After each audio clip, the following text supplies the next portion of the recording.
Florida is Strobel Design. Bam, we're live. Welcome to day 5 of this Remodeler's Rulebook, this AI prompt challenge.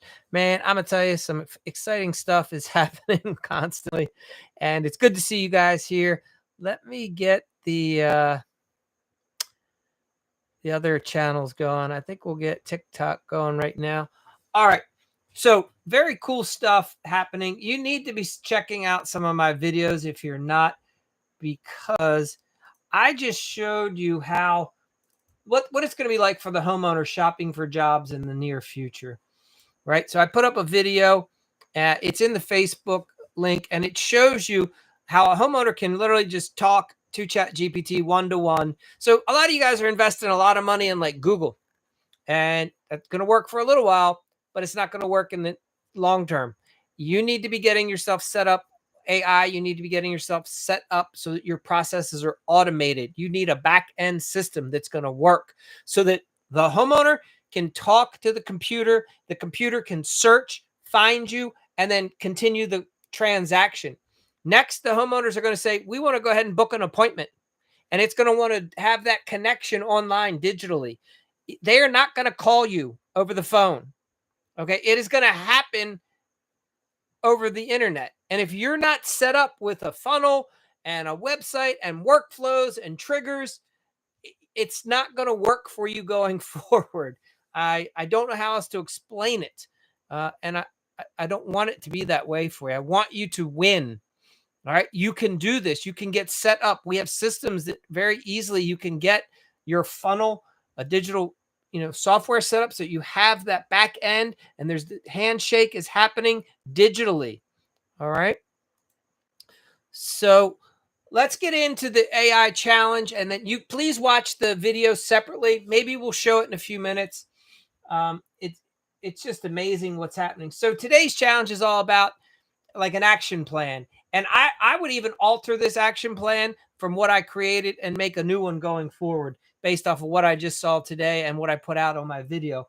So I made this in the morning and to get it ready for today. And then literally I came across some other stuff and I was like, well, I think we need to shift, but here's what I have. So you got to have some non-negotiables in your business. Like I have one for me. I will every day I make sure that I'm learning something, right? So that's why I do these videos. It forces me. It takes a lot of time. Believe me, I am tired. There's many days, especially today. It's a Friday. I wanted to take care of. I wanted to like wash my vehicles, get some things cleaned up, vacuum. There's some things I wanted to get done. And instead, I was in here researching this. So understand that that's what it is. But we are living in a time like no other right now. Technology is happening and it's changing. So why does this matter? Most remodelers lose jobs, lose money, and sanity, not because you're not good at the work, but because you just don't set hard lines, right? Homeowners sense weakness and they push. So if you're getting beat up over pricing and boundaries and like your schedule, it's because you don't come across as very confident and you don't come across somebody who knows what they're doing. So the homeowner's like, well, Larry doesn't seem to get it. So I'm going to tell Larry how it is. You need to demonstrate that you're the contractor, you're in charge. This is your gig. Just because they watch some HGTV over the weekend and they've been to Home Depot 3 times in the last month doesn't mean that they know how to do your job. And you just very politely let them know, ma'am, I've been doing this 10 years. I've remodeled 100 kitchens. How many of you remodeled? Okay, I think this is how we're going to tackle this one. So when part of the issue is we get lazy, our employees get lazy. When people start bending rules, homeowners see weaknesses, right? And suddenly your business starts to feel like it's running in chaos.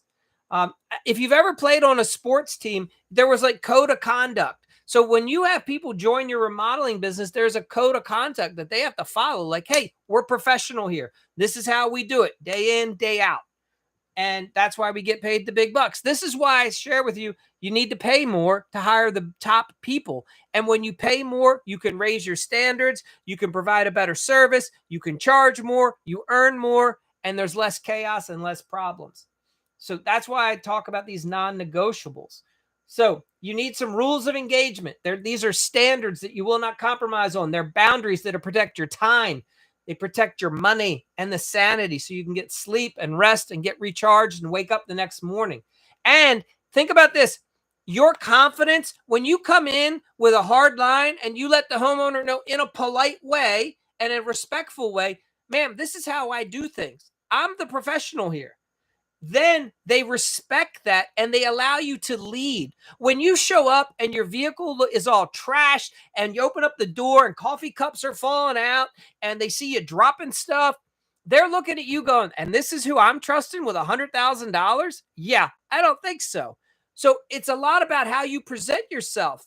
Take a few minutes before you show up on the homeowner street, pull over, clean the vehicle up a little bit. I know you're eating on the go, and take all that trash, put it in a big trash bag, put it in the back somewhere, wipe off the crumbs, put on a clean t-shirt, wipe the sweat off your face, and then pull up relaxed and park and get out in a calm, confident manner. That homeowner's watching you from the time you rolled up on the street to the time you get to their house. Show them that you're in charge. Show them that you're the boss and that they should trust you. And understand that you deliver calmly and peacefully, but you're confident. So your jobs going forward, every job has a signed contract. No more handshakes. I don't care if it's with your brother. You tell them, hey, this is how professionals operate. You have an agreement, I have an agreement, and we both get it in writing. That way we don't get confused because we thought we talked about it, but maybe we didn't. We're sure we did, but maybe we didn't. Well, we put it in writing.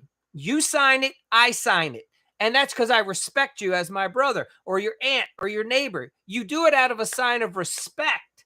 It's not because you're being burdensome or a jerk. It's, hey, I respect you and I want to treat this as a professional transaction because I am a professional. Payments, they're due and they're set in milestones, and you break them out in your agreement and you let them know up front, hey, Mr. and Mrs. Smith, next week, we're going to be completing the drywall. That's when your third payment's due. I expect $15,000 on Friday. So go ahead and start making the arrangements now, whether you have to call your broker, get to the bank, move the money from here to there. Do what you need to do because come Friday, you'll be handing me $15,000 because I'm going to have the drywall up.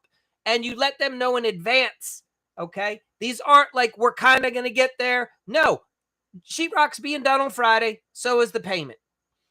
And it's none of this, just pay me later. No, it's Friday. All right. You deserve to show up as a professional, do the work as a professional, and be paid as a professional. Change orders.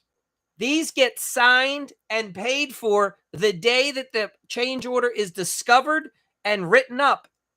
You're doing a kitchen remodel and you didn't know that there was a long time leak. So when you rip up the flooring, you find out that one of the joists is rotten. Nobody could have figured this out. So there's now a change order. That joist has to be repaired. So you stop the job and you tell the homeowner, in order for us to move forward, here's how much it's going to cost. This has to be paid today or tomorrow. And that's how it goes. Now, the way this works, before you ever signed up the homeowner, when you explained to them that you have a change order policy, and this is how our change order policy works. Change orders are paid at the time of discovery. They're paid upfront in full. That way we don't mess up the rest of the payment schedule. So if it's a $60,000 job and now there's a $3,000 repair, we don't add the $3,000 to the end. You pay the $3,000 today. And then we just stay with the rest of the time frame and the rest of the payment schedule. Crews. You have to talk with your crews that they have to follow standards and they have to be clean and they have to do this daily, no excuses. Even that electrician that thinks he's a prima donna, you put in the agreement with him. You say, look, Stan, I love having you and I want you to be on my jobs. Your guys have to clean up every day. Okay? No excuses. If you want to work for us, you clean up. That means sweeping up your crap and putting it in a trash bag. And then everybody's working together as a professional. These are non-negotiables. They're standards. And you put this in writing. You hand it to Stan in his subcontractor application agreement. So he understands that if he's going to work for you and do your kitchens and your baths and that you're going to pay him really well, that he's going to do that little bit extra that you know he's capable of, but he just doesn't like to do it. And he doesn't do it for the people that don't make him. So you're going to explain to him, this is how we roll here. And you communicate openly with everyone and you have a schedule and you follow it and you live by it. All right. No disappearing acts. You don't ghost people. You respect all the people that you work with. You return their calls. And that's how everybody works together. All right. So how do you apply this? You build your own set of non-negotiables. You identify the biggest pain points. What's caused you stress, right? Why are you losing money on the last 7 jobs? Write it down. And why did you get a bad review last month? What did you fuck up on the job or your guy did? So that, and you write this down so that going forward you correct that, right? This is where you need another set of non-negotiables going forward. Our subs, our crews, our clients, and it's in writing. Make it like a 1 to 2 page document. Laminate it. Stick it on a few. What we used to do is we have a job board and we put the rules of engagement for everyone to see right there. We hand a copy to the homeowner. Every sub gets one. All of our employees have one. Everybody should be communicating up front. People don't want to find these things out on the back end. Okay? So you're up front and you lead by example. You explain to guys, hey, we do this so that we're professional. Have you ever been to a Chick-fil-A? It's great. The customer experience is amazing. Whether you like their food or not, the experience is amazing. They have a very set standard that when a kid comes in to get a job there or a person, they say, this is what we do to work here. And we hold you to a different standard. And people like that. There is respect. A lot of people are very proud to work at Chick-fil-A. I can go to the McDonald's down the street and it's like they pulled a homeless person off the bus stop and said, here, can you flip some burgers and can you talk trash to the clients? Because that's what it's like when I go to the McDonald's, not when I go to the Chick-fil-A. The Chick-fil-A, they're friendly, they're respectful. They want to refill my drink for me without even me asking.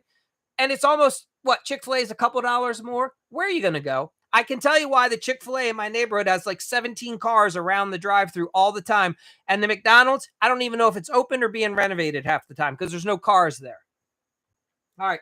So you enforce these things every time. If somebody on your team breaks one of your rules or standards, you don't let it slide because you're afraid to talk to them. A lot of us initially, when we want to be everyone's friend, right? That's a natural subset of a lot of times a business owner because you're trying to make everything work and you don't necessarily want to have the hard conversations. As a business owner, you owe it to yourself to say, I'm going to do the hard things. That's why I'm the boss. I'm the big cheese because I do the things that are challenging. So you have that conversation. You pull that employee off after the job site and you talk to them and you explain to them that, hey, we have some policies here. And the other day you were doing such and such and such and such. Help me understand why you did that. And then you help them understand why they don't do that in the future if they still want to work with you. Okay. You can't let it slide. The minute you don't have a backbone and you let it slide, then everyone's going to look at you and say, you're full of shit, that you don't believe you. They don't trust you. And that's not what you want. Be your word and let your team know that you stick up for them and that you have standards that you will adhere to. So let's imagine that you do all this shit that I'm talking about. Here's what starts to happen. This is the what if. You stop losing money. You slowly become more profitable in every job because you stop eliminating all these little bullshit things that are bringing you down and costing you. Clients begin to respect you and trust you, and you get a better word of mouth. They're like, hey, Mike's crew, they're no joke. The guys are respectful. They park their vehicles in a way that doesn't disrupt the neighborhood. They take care of their trash. The job sites are clean. The guys are respectful, right? Like, all of a sudden, everybody's happy and wants you to be around and your crew to be around. Your guys respect each other more because they're held to a higher standard and they want everyone to win. So they start working together as a better team. You then attract higher quality customers rather. So now you can charge more and your contracts are more profitable and you start to sleep better. Right? How nice is it to go to bed at night knowing that the kitchen you just signed up for actually has the $10,000 in profit that you've been needing instead of you just scraping by to do it for nothing, hoping that you'll get profit on the next job. Now your business starts to run on your terms, not theirs. The stress goes down. You start being more pleasant to be around your spouse, your kids. And here's the kicker. AI can help you do all of this. It can help you write up a real quick job description. It can help you write up the job site policies, your codes of conduct, what you're looking for. You set the terms. It's your company. You get to choose. I didn't want my guys taking their shirts off. I was like, look, if you're building your deck at your house, you can do it naked. But when you work for me, you're going to wear a t-shirt. Now, I did get light colored, like we went with an a real light gray for the summertime, and then we had like a navy blue for the rest of the year. They could choose. And I also got them the, the sweat tech type, that micro material, so that at least it was breathable in the summertime. But you're going to wear a t-shirt when you work for us because we're professional. You go to any major sporting event, football, baseball, they wear uniforms because they're professional. Your guys should at least wear a shirt. Okay. So here's the thing. AI will help you figure that out. So for those of you on TikTok, you're not seeing my screen on YouTube, but on YouTube, you could be taking screenshots, and I have all of this spelled out for you. Okay. It's over at the remodelingacademy.com. It's in the YouTube channel. So one other thing I created was, understand that creating a new mindset and new habits, it's challenging. Some people are like, you can't just will yourself to do it. So if you want to start a new habit, which I would recommend a lot of you start getting up like 15 minutes early every day so that you can watch these videos that I put on every day. You don't have to be live all the time. You can watch the replays on our YouTube. But in order to do that, you start getting up early one day, and then you do it the next day. And then you have to do this not 7, not 10. They recommend 21 days. For me, I found I have to do it like 30. 21 days, I can still fall back into my old routine. But if I do it for a month, it becomes pattern. Now it becomes my routine. That's because that is who I become. Please don't be lazy. Don't use AI. I can't see that comment real well. So anyway, this is 21 days to a new mindset, right? You control your state. You stop being the victim. If you're sitting there and you're frustrated and you're tired and you've been losing and this year has been challenging, I hear that and I feel for you. And know that if you dig in a little deeper and you regroup and reframe and start approaching it from just a slightly different perspective and angle, the next 6 months can be completely different than the last 6 months. This industry, while it is difficult and challenging, it's not impossible. You just often have to start doing a few different things, and you don't necessarily automatically understand, because when you look around at your competition, they're not always doing it. And sometimes it's behind the scenes stuff. Part of it is changing your mindset, the way you think about it. Start recognizing that if you do the little things and you do them consistently, they might not work the first week, but they will slowly begin to work. I put out a video where I talked about sales. When I first started wanting to charge more money, my goal was I will have 100 customers in a row tell me that my price is too much. And that is my goal. I want if the homeowner doesn't say my price isn't high enough or too much, then I'm not charging enough, because I want to flip it. I want every homeowner to tell me that's too much, Mike. And then I work backwards with them and say, okay, well, let's talk about it. What else is wrong with my proposal? What else? Why else wouldn't you hire me? And then we get all that crap out on the table. And then we say, well, let's just say, for example, what if you were to hire me? What would you say is a fair investment for this project that you're looking to do? And all of a sudden, you might find that the homeowner starts wanting to pay what you would like to charge. And maybe it's a little bit less than what you came in at, but that's because you started high. It's a whole new approach. You don't go in with fear saying, I don't want them to say no. What if they don't want to hire me? No, you go in there and you say, I'm going to get them to say no, maybe within a half hour. Let me see how fast I can get through this presentation. How fast can I give them a price that they say no to? So then I can back up and say, okay, well, let's talk about it. What would you say yes to? There's a little more to it, but that's the concept. So for me, I've just made the challenge. I'll have 100 customers in a row tell me no. If you go in with that mindset, you'll start winning more jobs. You'll get more money. But it's a mindset and a frame of reference. And you go in with confidence and peace and empathy. You don't get combative with the client. You're respectful, and you just ask them questions and you sit back and listen. I'm telling you, it takes the pressure off. It's a whole new way to go about it. So anyway, over on the YouTube, you can get the 21-day mindset. It talks about doing like a little reset in the morning. Stop using all these excuses. You got to get rid of so many of the excuses that you're telling yourself up here. They don't have to be your excuses anymore. Make sure you're eating better food, getting plenty of water so that your mind stays fresh. The reason a lot of you guys get tired and you get headaches is because you're dehydrated. Your brain's like a sponge, okay? It needs water and like electrolytes. So if you're drinking a lot of coffee or sodas and sugars and like dark teas, it's going to make it harder. You make sure you're getting yourself some good fluids. Doesn't have to be 100% water, but something with some electrolytes. That way your brain can have plenty of fluid, and then you'll feel better, and you'll be sharper. You won't get as tired in the afternoon, and you'll be able to push through, and you'll be more effective in general. All right. So that's everything. And also, please check out the video I just posted about the way consumers are going to be shopping online. They're literally going to go to AI. They're going to tell it to pick the contractor off of the internet and then book it. And you guys got to be thinking about how you're going to get your technology there. All right. If you need help, please reach out. All right, guys. Thanks so much for being here. You all are awesome. And I do appreciate it. So have a good one. We'll be back tomorrow, later, maybe even. So we'll see you.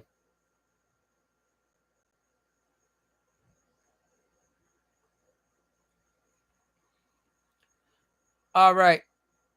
That's enough for you here. Stop share. You know what I want to do? Let me show you this tick for those of you on YouTube. I will show you this video real quick. If you haven't seen it, give me a second to see how I can pull this up on the screen. Whatever. If this video is an extra couple minutes, you don't have to watch it if you don't want to.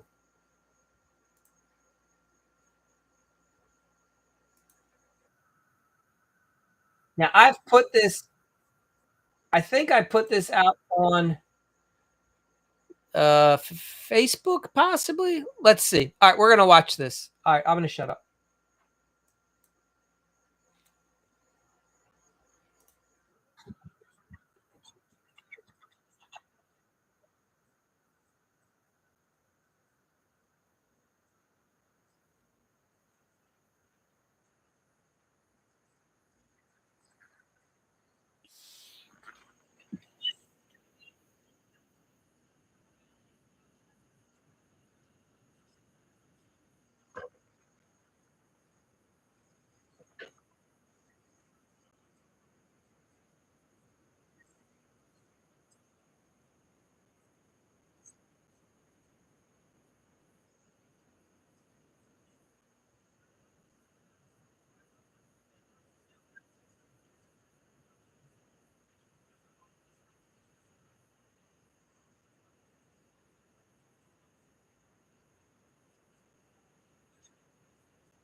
All right, folks. That's it for tonight.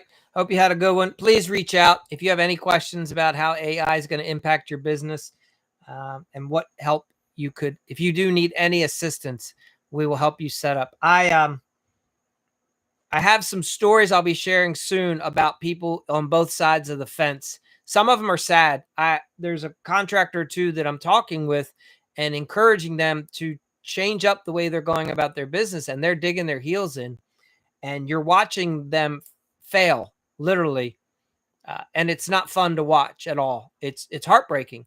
Yet some people's pride just gets in their way. Whereas on the other hand, we have a couple other contractors that are embracing technology and they're having their best year ever. So obviously, I don't, everyone has to have their own experience in life. Some people, the bottom just has to be a lot farther, right? Like when they say rock bottom, like some people's holes they have to dig themselves in are just much deeper. And I'm not here to try to tell you where your bottom is. If you feel that you're getting to there and you want it to no longer be the bottom and you want to get back on top, I can share with you what is working for a lot of other people. So that's what I have to offer. I would tell you that you need to be tuning in somewhere every day. So if whoever you talk to, whoever is your coach, your go-to for your remodeling business, if they are not talking to you about what's happening today in the marketplace, you might want to tune in to somebody else, because there are guys that are thinking that what you did 20 years ago will still work today. And part of that is possible.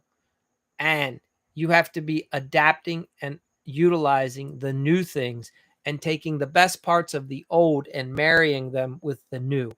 It's not black and white. Remember, it's murky sea of gray. All right. Hope all that helps. And please don't be left behind. Take care.